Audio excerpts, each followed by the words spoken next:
Jay Slater was missing for about a month before his body was found in the mountainous region of Tenerife.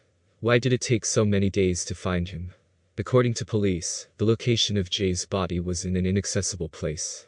They will not release the exact location, and Jay's family had to hire a private search team to get the location. That is just bizarre. Well, let's get into the fingerprints issue. Jay was positively identified through the use of his fingerprints. Isn't that interesting? Yet they said his body was found in a very deteriorated state. So, how were they able to get fingerprints then? Take a listen to this very interesting information given by a final year forensics student. He explains more about the fingerprints. What is really going on in this case? Slater case and what my opinion was and what might have happened.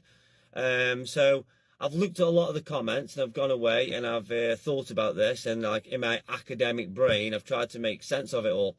And I've watched some things on YouTube, and obviously the news outlets have confirmed this and confirmed that. So I'm going to tell you what my timeline of why I actually think has happened with Jay Slater.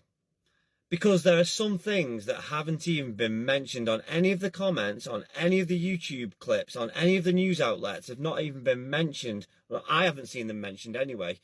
That I think, if the UK police were investigating this, would have been crucial to this case. So first of all, I believe that Jay Slater's life was ended soon after the nightclub and somewhere around the beach. That CCTV footage may support that, but it may be fake, who knows. But I believe it happened around there. There was some kind of interaction set up with these two guys. Lucy May was heavily involved in this, but I don't think she expected it to go so far. Now it's to do with substances or money or that watch or watches, whatever. I'm not interested in the details on why they met, but something happened with that interaction that ended the life of Jay Slater. Now, I do believe that Jay Slater travelled for an hour up north, up into the hills, with these two guys to this B&B, but not as a passenger, as a body. This brings me on to my first point, something that hasn't been mentioned on any of my comments, and not that I've seen anyway, and on the YouTube videos out there or any news outlets. The very car that these two guys used to transport, in my opinion, Jay's body up north, up into the hills, an hour away conveniently. What is the timeline of when this was hired out? Did they hire this out for this journey? And also, why weren't forensics all over this car, impounding it on the very day? That would happen in the UK. Do you know what I mean? Check it for spatter marks. There's no point checking for DNA, because obviously he was probably in the car, but I don't think he was like alive in the car. So they should check it for any type of like struggle or anything like that, you know what I mean? Get it checked. And then this Airbnb. When was this actually booked? We need to know this stuff. When was it booked? Was it booked on purpose so they've got a destination to, like, you know, sort out the body and stop overnight while they're doing this? I mean, you know, this is basic investigation, come on. We literally have no proof that Jay was, like, coherent and alive at this Airbnb. That photograph, like, you know, with that in his hand coming out the stairs, that could have been anybody. We haven't had a selfie up there or anything like that. And we have Lucy May's word that she spoke to him, which I think's a load of rubbish. That lady that apparently saw him walking up the road, like going off on his jollies on to start like an 11-hour journey on foot, you know, I believe that she was paid to say that. If anybody asks you, you know, just say you saw this lad walking up quite fast, he was going off-road, you know what I mean, and there's some money for you. I mean, come on, my mum would do that. My mum would do it for a fiver, do you know what I mean? She's 75. My next point, which I don't think has been mentioned, that should have been a crucial part of the investigation, was Lucy May, her account. Now, she said that she had interaction with him, okay, and, you know, we all heard the interaction, yeah? So, because she's not part of the investigation, there's no reason to impound her phone. That phone needs checking. The IT guys need to come in. If this was in the UK, that phone would be thoroughly checked. Okay, we need proof and evidence that this interaction has actually taken place, because I think she's made that up. But what's interesting to me on that very first search, when the cadaver dogs were out, they may well have indicated that something was down there, some anomaly, but the police either ignored it on purpose or they already knew Jay was down there as part of the bribe from those two. I've seen so many comments saying, why go to all this lengths? Why did the authority go to all this effort to cover up this one lad going missing, coming into difficulty, blah, blah, blah? I'll tell you why. Because it's devastating to the economy and worth millions. The Spanish authority needs you, British people mainly, to believe that some random teenager went out on a night out, befriended two guys who are mules, who are like double his age, accepted a lift an hour away up into the hills because he had nowhere to stay, even though he was on holiday. They went to an Airbnb. He had no charge on his phone, even though he asked them for a charge and they provided him with one. He couldn't be bothered wait around till 10 o'clock for a buzz and decided to go the opposite way and walk back down to town, which is an 11-hour walk, and got into difficulty off the field. The Spanish authority needs you to believe that. They can't have you, potential future tourists who are going to spend your hard-earned cash over there, to believe what may be the actual truth, that Tenerife is controlled by gang-related crimes, trafficking, substance, everything. And Jay, unfortunately, might have chose or got caught up in all this, with Lucy May's help. Guys, you've got to start thinking outside the box.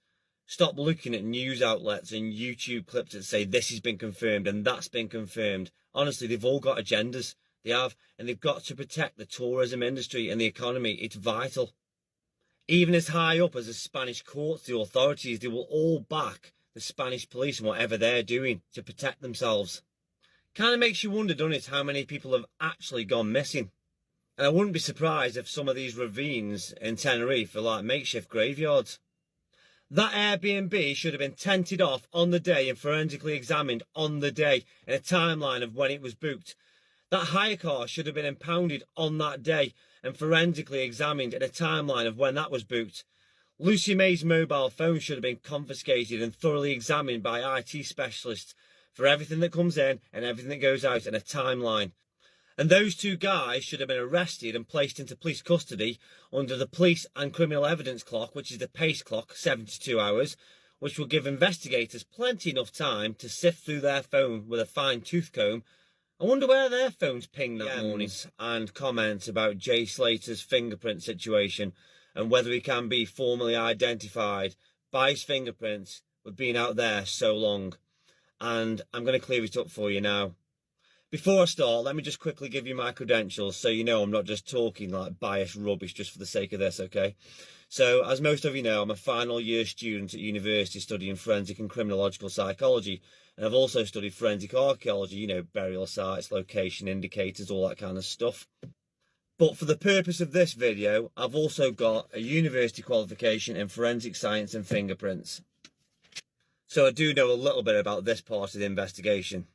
So Jay Slater's remains were apparently recovered from that ravine almost a month after he was first reported missing. Now, in biometric data analysis or fingerprint analysis, there's a period of time called the post-mortem interval or PMI. And this gives investigators a window of opportunity between the time of death and when decomposition has gone too far to be able to get reliable biometric information. Because everybody's fingerprints are made up of ridges, arches and loops.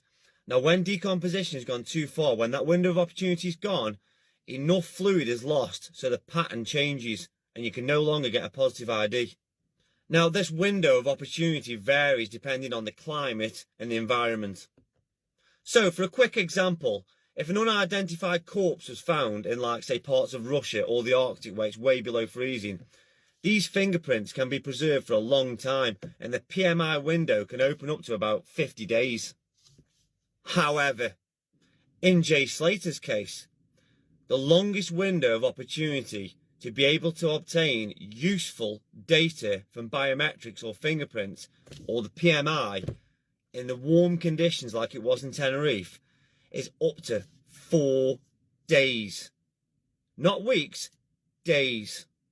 So the mere fact that all the mainstream news outlets, all the media and all the YouTube clips are all confirming that Jay Slater has been positively identified after being stuck out in this ravine in the sweltering heat for nearly a month by his fingerprints is complete crap. It's either not him and they're all lying to save tourism,